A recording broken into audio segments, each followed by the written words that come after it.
Welcome back to my channel, everyone. Tonight's tale will make you think twice about living in an old building.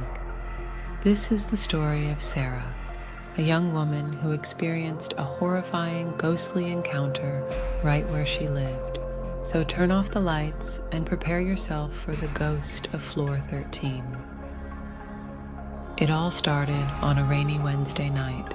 My name is Sarah, and I had just moved into a new apartment building.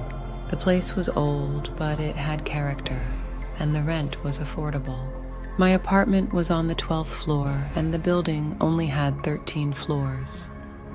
The 13th floor was supposed to be storage, but I never saw anyone go up there.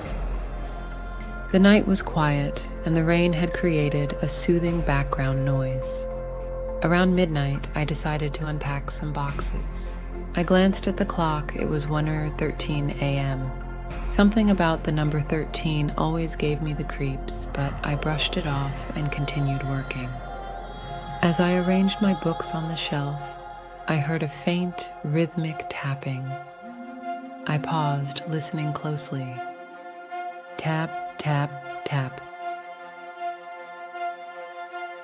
It seemed to be coming from above. I knew the 13th floor was supposed to be empty, so I figured it must have been my imagination. I resumed unpacking, trying to shake off the uneasy feeling creeping up my spine. But then the lights flickered, and the tapping grew louder, more insistent. I glanced at the clock again. It was still 1:13 a.m. My heart raced as I made my way to the staircase, deciding to investigate. The building was quiet and the hallways were empty. I climbed the stairs to the 13th floor, pushing open the heavy door. The hallway was dimly lit and an oppressive silence filled the space. As I walked down the hall, I saw a figure standing at the end, shrouded in darkness. "Hello," I called out, my voice trembling with fear. The figure didn't move. I took a step closer, and the figure vanished. A chill ran down my spine as I turned to leave, but the door to the stairwell was gone.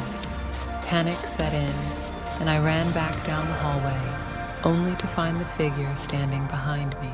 It was a woman, her eyes hollow and her skin a sickly pale. She reached out to me, her hand icy cold. I screamed, stumbling backward, and everything went black.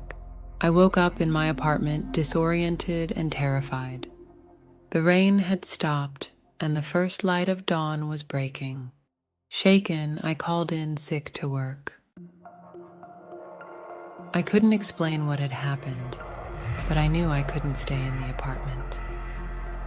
Days passed, and I tried to convince myself it was a dream. But the tapping haunted me, even in my sleep. I couldn't escape it. Finally, I decided to return to the 13th floor, desperate for answers. I waited until late at night, hoping the darkness would reveal what I needed to see. The building was eerily quiet as I made my way back to the 13th floor. The door creaked open, and I stepped into the same eerie hallway. The tapping started again, louder and more frantic. I followed the sound to an old storage room at the end of the hall. Inside, the air was thick with the smell of decay. Boxes were scattered everywhere, and an old, dust-covered photograph sat on a table. The tapping grew louder, and I turned to see the ghostly figure standing in the doorway. Her eyes were filled with sorrow, and she pointed to a corner of the room. I hesitated, then walked over and knelt down, brushing away the dust to reveal a hidden hatch. With trembling hands, I opened it to find a small dark space. Inside, there were skeletal remains, evidence of a long-forgotten crime. The ghost let out a huge cry that pierced my soul, and I felt an overwhelming sense of her pain and anguish. She had been murdered, her body hidden away, and her spirit trapped here for eternity. Tears streamed down my face as I whispered, "I'm sorry." Suddenly, the room grew colder. and the ghost's expression turned to one of rage. She lunged at me, her hands closing around my throat. I struggled, gasping for breath, but her grip was like iron grip around my neck. Just as my vision began to fade, she vanished, and I collapsed to the floor, coughing and shaking. I managed to escape the building, but the experience left me scarred. The apartment complex was closed down shortly after, and the building was demolished. But the memory of that night, of the ghostly woman and her tragic fate, haunts me to this day. Thank you for joining me on this terrifying journey. Remember, sometimes the past can reach out and touch the present in the most unexpected ways. If you enjoyed this story, please like, comment, and subscribe for more chilling tales.